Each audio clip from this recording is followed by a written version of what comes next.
Well, quite a worry actually, because although there has been a lot of talk about losing the services element and how that would affect financial services in the city, of course there's a core of Gibraltar's economy that's also based on financial services, so that there is no deal on the table.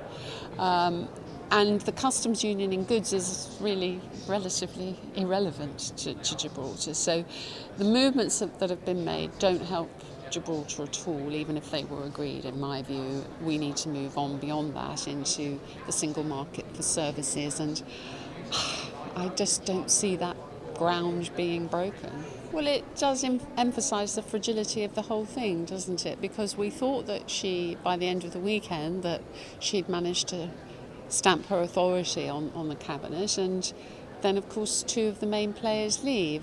So clearly there's bound to be all sorts of discussions going on at the next level. At the moment everybody is saying how loyal they are.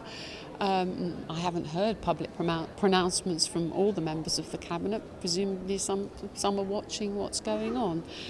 It seems to me that it's impossible to get cabinet unity on anything, because whilst there may not be a very loud voice coming from some of the other strong Brexiteers, we know from things they've said in the past that this deal is pretty unpalatable to them. And really, I think they're just waiting until the EU kicks back and says, Mr. Barnier's been extremely careful in what he said. He said that he will look at it, and I understand that work is going on.